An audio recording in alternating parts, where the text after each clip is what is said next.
oɗon jokki heɗadere fi fulfulde yamɗe jeetati silmaji capanɗe tati woni ɗo e Dakar lamorde Sénégal ko waktu goto fawi en to Paris lamorde France. Amadou Barouba tedduɓe heeɗiɓe fi fulfulde jamala wale mon bismila mon e ley kabaruji ɗi ko ɓuuri hen tengtude oɗo subaka to Niger général Abdourahmane Tiani tuumi hooreɓe leyɗele France Benin et Côte d'Ivoire wallude ɓe wadboniyankoɓe e ngu jangu waɗu ngu hanki to aéroport mo Niamey o yetti Russie e ballal muɗum e nder ngu jangu o yiilima nde nokkure hanki kono koɓe nayo barmi e wadboniyankoɓe nogas mbarama e oɗo alhaali Sénégal kam hooreɓe ɓe kollitiɓe waɗan peeje ustude jukkoje ɗe kaf fawi e dow fedde halfinande lato ballon leydi ndi laamu ngu no golla gam jinganoɓe diɗɗal Sénégal nangaɓe to Maroc accite peeje kadi ƴettama ko fewti e ngeygu guerte nder leydi ndi ko hanki ɓe jagorɓe halfinaɓe ɗe gueɗe jewti e yeeso jeydiyankoɓe ɓe France e Tchad no anni hestitinde walla wurtinde jokkodiral mabɓe taw ko e dow tetugal dow hormagol ndimago leydi ndi kono kadi e dow ko nafata leyɗe ɗiɗi ɗe foof ɗum woni ko ɓe nanodiri hanki e jillu horejo Tchad Mahamad Idriss Déby kikiɗe alkamisa toon to Paris tedduɓe bisimilla moon on calminama on jurama on jettama bisimilla mon e ley kabaruji ɗi oɗo aljuma subaka to Niger horejo laamu fadde ngu suuti hanki konngol makko gadanol caggal nde yimɓe joguiɓe kaɓorɗe jani e dow aéroport mo Niamey jamma alarba général Abdourahmane Tiani tuumi hooreɓe leyɗe France Benin Côte d'Ivoire wonde ko kam en ballodiri e wadboniyankoɓe ɓe o yetti leydi Russie e ballal muɗum e nder ngu jangu o yiilima hanki to nde nokkure ɗo jangu ngu waɗi ɗon ɗo konkoɓe nayo barmi e wadboniyankoɓe nogas mbara Abdoulaye Diallo e wiide cimtol jagorgal Niger halfinangal ndenka konunkoɓe nayo gañima hen wadboniyankoɓe nogayo mayi hen sappo e go'o woɗɓe nangama ardiɗo laamu fadde ngu hono Abdourahmane Tiani jaari dendagal konunkoɓe tambiɓe kisa leydi ndi kam e gollidiɓe mumen risnaɓe ɓe o wi'i haaɓi e fannu kisal mabɓe nden Tiani tuumi ɓen ɓe o inniri ballitoɓe ɓen mercenaire ɓe ina jeeya hen horejo leydi France hono Emmanuel Macron horejo leydi Benin Patrice Talon e horejo Côte d'Ivoire Alassane Dramane Ouattara o holliti kadi wonde o nani weltare mabɓe kamɓene yonti kaɓe heɗomo ko e jemma alarba wiyeta alkamisa tumaɓe jeyadiyankoɓe yani e dow aéroport mo Niamey ɗon ɗo golle ɗe fuɗɗiti no hannirta ni hanki bonandeji hewɗi mbaɗama e laaɗe diwoje ina hen laaɗe ɗiɗi jeeyaɗe e Askayi e goto jeeyaɗo e laaɗa diwo Côte d'Ivoire ɓaññinagol lawɗugo ummorade e ardiɓe ASECNA holliti golle ɗe laaɗe diwoje ɗe ina jokki to Nigeria jihadiste en fedde État islamique banggue Afrique hirnangue mbari jamma hecci hanki fodde yimɓe sappo no tawa e mabɓe soldat siɓe Nigeria e nder diwal État Borno to rewo funnangue leydi ndi ɗum waɗi koye saaha nde fitinaji teska e nder ndi leydi kono kadi alhaali diplomatie ko haɓɓodi e ndenago leydi Nigeria kabaruji kolli kadi soldat siɓe hewɓe majji jiitaka tafon Burkina Faso kam konunkoɓe laamiɓe ɓe nantini hanki eɓɓore anniya fusugol peɗe politique ɗe golle mumen dartinano gila ngu laamu juuɗi e hitanduji naƴiɗe nogasi ɗiɗi e nder cimtol caggal batu jagorɓe ɗe horejo leydi ndi Ibrahim Traoré holli wonde ɗe pelle politique gaddi peccor e caɗele kewɗe sernude koreji leydi ndi e ɓoore sariya gam fusude ɗe pelle politique nawete toon to suudu sarɗiji ndu e nder dumuna mo ɓoyata ko ɗum nantini jagorgal halfinagal diɓe ɗe hono Émile Zerbo o holli yidde makko ko jawdi ɗe pelle politique fuseteɗe arta e juuɗe laamu Burkina Faso Gourma Sénégal waɗi yewtere hanki e yeeso hokkoɓe kabaruji ko toɓɓe ɗiɗi woni koɓe yewti alhaali o alhaali Coupe d'Afrique des Nations 2025 e alhaali ngeygu guerte e banggue kan o Sénégal ma waɗ kala ko wawi gam ustude jukkoje ɗe kaf fawi e mabɓe ɗum holli jagorɗo o Khady Diène Gaye laamu ngu no golla gam jinganoɓe diɗɗal Sénégal nangaɓe toon to Maroc accite no ɓuuri yawirde ñawore ɓe sappo e jeeriɗo Sénégal naɓe waɗan ñande 5 lewru daratondu toon to Rabat jagorɗo halfinaɗo ngeygu Serigne Gueye Diop yewti peeje ƴettade ko fewti ngeygu guerte nder Sénégal Ibrahima Nia ana tawano e nder konngol makko jagorɗo kalfinaɗo coftal ɓalli andini wonde bambanaynoɓe 17 kippu Sénégal nangaɓe to Maroc maɓe goppite ko ɓooyani Khady Diène Gaye ko fewti e supporteruji Sénégal heddiɓe to Maroc laamu ngu no e dow mum e yadude hen e jagorgal kalfinanagal jokkodire Sénégal e leydi janane minen ɗamini wonde supporteruji ɓen maɓe goppite ko ɓoyata wonande kuugue e kaf fawi e dow eltaw kippu Sénégal mamin mbaɗ kala komin mbawi min ndewa e dendagal laabi gila e sariya ha e peeje goɗɗe gam hoybinde ɗen kuugue e ngal kuccodiral e jaynenkoɓe jagorɗo kalfinaɗo gueɗe jeygu andini wonde caɗele yewitiɗe e yeyugol guerte saframa Serigne Gueye Diop.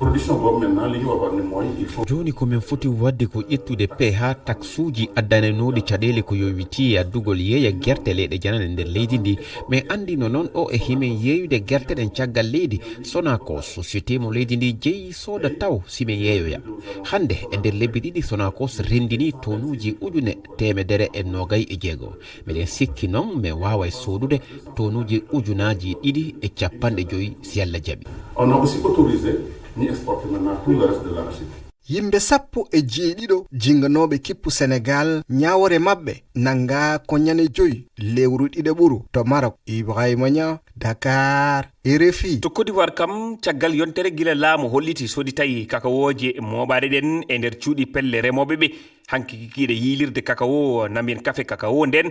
fuɗɗima rowtirgol cawli kakawo toon to mbaylari Transkawo yuppugo e nder saare Abidjan ɗum ko fi hay finaygol remoɓe ɓe. Abdoulaziz Diallo. sukaɓe gollayɓe hino rowtiro cawli hebbinaɗi dimɗe kakawo e dambungal caaleru ko moɓaɗo kon fof koyo ete fawidire feccere goo ko ɗo wugete ndeya feccere ko fokkintinaɗum yeeyoyede ka jananiri ko Cheikh Traoré woni hoorejo yilirde Transkakawo Négos. ka fewdiɗo mojobere Transkawo nden soditi tonuji ujune capanɗe jeego e joyi kakawo miɗen andi moƴƴugol majje on ɗuytoto siɗe neeɓi marade haɗata min ƴettade min eɓɓani feere fiɗen ɗon kadi. remayɓe kakawo hewɓe holli wonde sodugolngol dartino ka gila ka lewru 11 ɓuru e hitande mayde nden kono ka bange yilirde kafe kakawo hoorejo mayre on holli wonde ko geygu ngu woni ko ɗuyti gila ka fuɗɗode ndu lewru ndu wonɗen e muɗum o wi'i ko woni sabu ɗum ko halfaɓe ñimnugol sariyaji ɗin ka geygu e alhaali ƴawna cippina on ka darorɗe laaɗe ndiyan ko ɗum woni sabu yo ko ɗuuɗi e kakawoje remaɗe ɗen mooɓo e nokkeli ɗuɗuɗi e nder guesele sertuɗe e nder leydi ndin. Ibrahima Kone hoorejo yilirde kafe kakawo nden yewti ko wallintinta ɓerɗe remayɓe ɓen. yilirde kafe kakawo nden soditayɗe kakawoje ɗo ko yilirde amen nden tun newnana jonnugol ɗeri mojoɓe goo fi addugol kakawo yeeya yeeyugol ngol fof ko e juuɗe soodowo goto e ɓawaɗede ɗum ko faggorde Transkakawo hasinde sodugol ko yonata tonuji ujunaje temedere kakawo ɗo e mayde lewru tataɓuru ndun. Abdoulaziz Diallo, Abidjan, RFI. to Guinée Bissau horejo laamu fadde ngu général Hortan Intaha waɗama général de division o heeɓi daraja ɓurɗo towde e nder kono leydi ndi ɗum koye nder décret mo sifi kanko jaati hanki alkamisa. général Hortan Intaha jareteɗo e fodde duuɓi 60 ha ɗo o wonno ko brigadier général joni du omo yaare e koode 4 o heɓuno noon ko koode 2 o alhaali laati ko e muye gouvernement o e hoorejo konunkoɓe ɓe. général Intaha ƴetti laamu ko ñande 26 lewru 11 ɓuru hitande faltinde caggal nde o liɓi laamu Umaru Sisoko e Mbalo caggal sumgoji ɗi. RFI. leydi France e Tchad Emmanuel Macron jaɓɓima hoorejo Tchad Mahamad Idriss Déby Itno kikiɗe alkamisa hanki to galle lamorɗo leydi ndi hono Élysée ñalawma caggal gargol makko e lamorde nde horeɓe ɗiɗo ɓe jewti ko fewti gollidal hakkude leyɗele ɗe nambiyen hakkude leyɗele mabɓe ɗiɗi ɗe ete ɗum hitande wotere caggal nde kono France yalti Tchad taw ko caggal nde jammena dartini nanodiral nden ka hakkude mabɓe joni leyɗele ɗiɗi ɗe ina jiiɗi hetitinde walla wurtinde jokkodiral mabɓe keɗoɗen Boliba. e wiide ɓaynango leyɗe ɗiɗi ɗe fof cakti hooreɓe ɗiɗo ɓe Emmanuel Macron e Mahamad Idriss Déby Itno nanodiri e toɓɓe kewɗe bawɗe wonde sababu wurtinde gollidal walla jokkodiral hakkude France e Tchad taw ko e fannuji ɗi leyɗele ɗiɗi ɗe kala keɓata e mum ko en nafa ɓe e banggue Tchad leydi ndi ina ɗaɓɓi ballal hebde kalis e joom jawdel en ete ɗum ina tawti darde France saabu laamu ngu ina yiɗi fondude balle ko fati e faggudu kamɓe pinal wonande gollidal mabɓe e leyɗe Afrique ko ɗum andini galle lamorde France woni Élysée ko fati e alhaali ndenka hoorejo France o emo Tchad jewtani e mum kono caggal hitande tikkere hakkude mabɓe ɓe nanodiri e gueɗe nafoje moni kala e mabɓe ko fati e alhaali Soudan hooreɓe leyɗe ɗiɗi ɗe noddi heɓugol jaam e nder ndi leydi kadi e webtingol nawgol toon balle neɗɗanke mo ganduɗa ina dari gam laato Amérique Égypte Émirats Arabes Unis e Arabie Saoudite wonande kadi ɓaynago leyɗe ɗiɗi ɗe jewte hakkude France e Tchad ma jokku gam tabitinde e rewindade no hanirata ni golle gonaɗe ɗe e mum. yamɗe 7 silmaji 4 woni ɗo e Dakar lamorde Sénégal. Rama Diallo e kabruji coftal ɓalli kalen e fijoɓe jettabal timmode Europa League yoga andama hanki jati kippuji jeetati kam aldokke e nden ɗon dande na tawa Lyon aldingal jati e ɗin ɗon kippuji Aston Villa, Midtjylland, Betis, Porto, Braga, Fribourg e Roma tabintini nden ɗon dande jetaɓal timmode gila law yoga no e fijoji barasiji hono Pana ma Fenerbahce e Lille tawraɓe toɓɓe goote gonɗe fajoni du caggal joni no gay e nayi ɗen ɗon kam jalti yeru Nice tawaɓe e dande capanɗe tati tataɓelde nde Lille heɓi dande fijoɓe barasiji hanki caggal jalade Fribourg o kippu tawraɗo toɓɓe 12 caggal polugu law ɗono polugu lawi nayi e basal maɓɓe du lawi nayi heɓi nde ɗo dande tawdede e fijoji etto lawol Europa League hikka Aston Villa nafottodira e Lyon hooreyal ngal toɓɓe ɗono toɓɓere e caggal hawgol Salzburg 3-2 hanki nden hande urƴa waɗete andude hono ɗiɗo kippuji mbiyeten tawteɗi e gonɗo lawol tefude dande jetaɓal timmode to Europa League e to Ligue des Champions fu ko andete woni hande caggal on ɗon urƴa an bo rewɓe kam Afrique no fayi e timmude timmal ngal ko jahango asay fijete Amadou Barouba kippuji ɗiɗi keɓi tawdede e ngal timmal ɗoni Égypte e Tunisie Égypte jogiiɓe ngalɗo desewal fonde laawi tati etoto nayeɓal muɓɓen huccondirde e Tunisie jango asay nden Tunisie ngan woni ɓurgal du deseje handball ɗo Afrique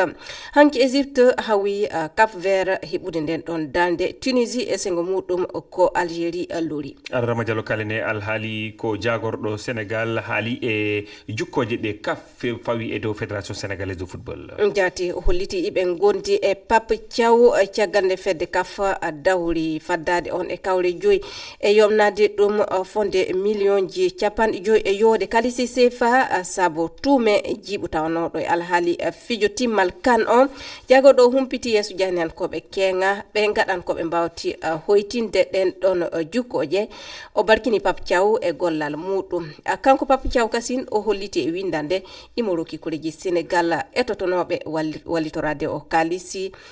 yoɓude hono ɗeɗo jukkoje ɓe acca ɓe mballitoro ɗum wonuɓe e haaju on ɗon kalisi ka o holli e weltare makko e anniya ngal ɗon ballal Amadou noon jaati no mbiɗani Pape Thiaw eltowo diɗal leydi Sénégal tedduɓe on jarama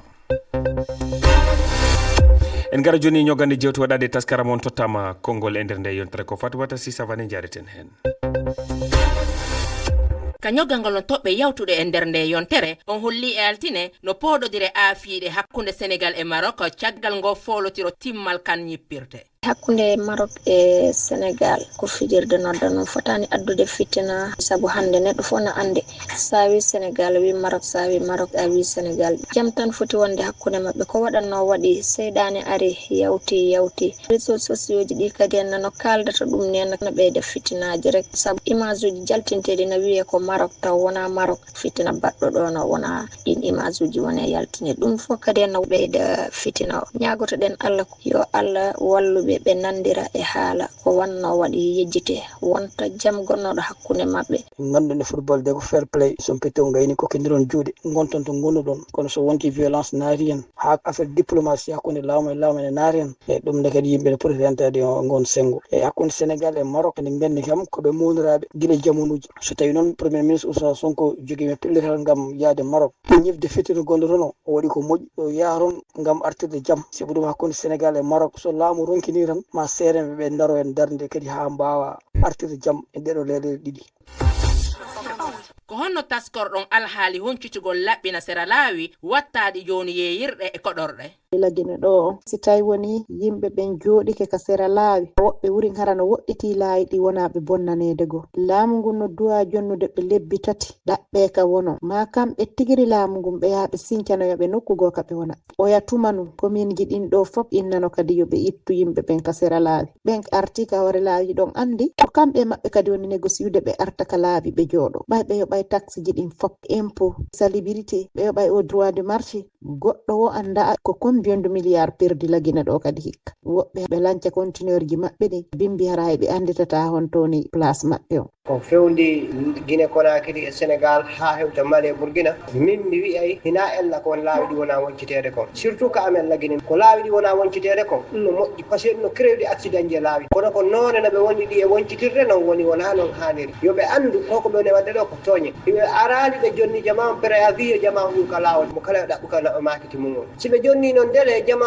respectali ɗon ɓe ara ɓe lanca kono fatmata sagane noone wona ɗo waɗede lagine on ko tooñe laaɓude fewndo kadi Alpha Condé général Ansoumane Bakhoy ko sifa ɗiɗo piijo wonno wadde ndi leydi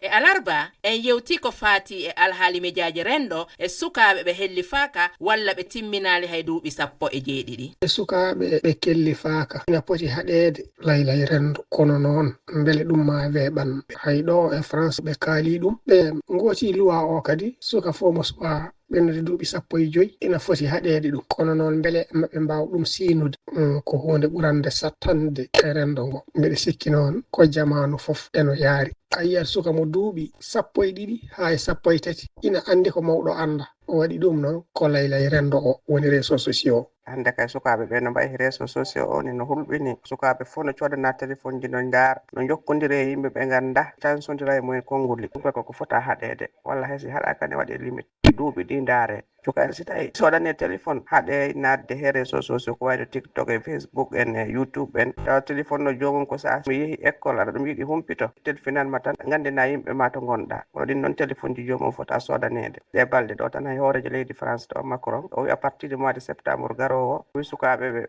ɓe keɓani duuɓi 15 fof ko watte interdit nadde he réseaux sociaux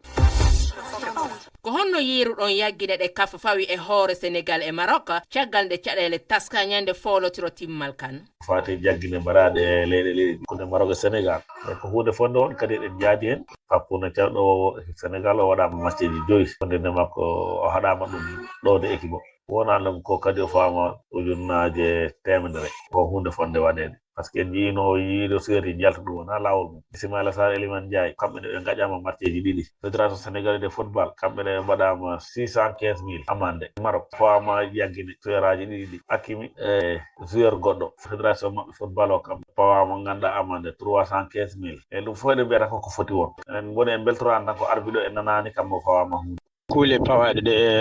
équipe aji ɗiɗi ɗi Sénégal e Maroc miɗa yaadi hen banggue noon kadi mi yaadani hen so woni joueur ƴattima arbitre walla haali arbitre ko wodani walla ko moƴƴani ene foti fawede kuugal walla so woni entraîneur o wi joueur aji ɗi jalte sababude match o no yarini e ɗum kadi entraîneur o fotani noon wiide ko heddi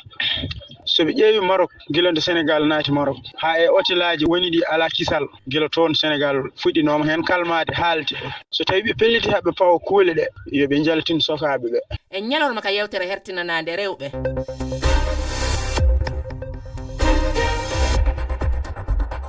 RFI Saint-Louis e dow 99.9 toɓɓere jeeɗiɗi RFI Ziguinchor e dow 87.7 toɓɓere jeegom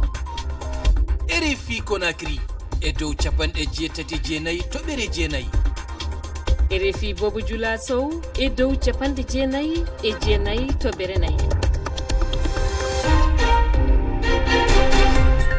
Ahmadou Barouba tedduɓe heeɗiɓe ko ɓuri tengtude kabaruji ɗi hannde oɗo subaka to Niger général Abdourahmane Tiani tuumi hooreɓe leydi France bene Côte d'Ivoire wallude ɓe waɗ boniyankoɓe ngu jangu waɗugo hanki to aéroport mo Niamey o yetti Russie e ballal muɗum e nder ngu jangu o yiilima nde nokkure hanki konunkoɓe nayo barmi e waɗ boniyankoɓe nogas mbarama e wal haali Sénégal kam waɗan peeje ustude jukkoje ɗe ka fawi e dow fedde halfinade latobalo leydi ndi laamu ngu no golla gam jingganoɓe diɗɗal Sénégal nangaɓe to Maroc accite peeje kadi ƴettade ko fewti e ngeygu guerte ɗe ko hanki ɓe jagorɓe kuccodirno e jaydiyankoɓe ɓe de France e Tchad no anni hesɗitinde walla wurtinde jokkodiral mabɓe taw ko e dow teddugal dow hormagol ndimago leydi kono kadi e dow ko nafata leyɗele ɗiɗi ɗe foof ɗum woni koɓe nanodiri hanki e jillu hoorejo Tchad Mahamad Idriss Déby itnu kikidal kamisa toon to Paris tedduɓe ko ɗo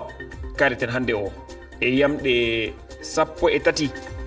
so weli gueno Marama Diallo yaadu e mon kabaruji ɗi yamde 17 silmaji 30 Dikko Abdoulaye ko wona ɗum mine mon ko altide garo so weli Allah subhanahu wa ta'ala ko na dum taskaram lawol gandele ni Ibrahima Ba ina bolaro on jarama lawol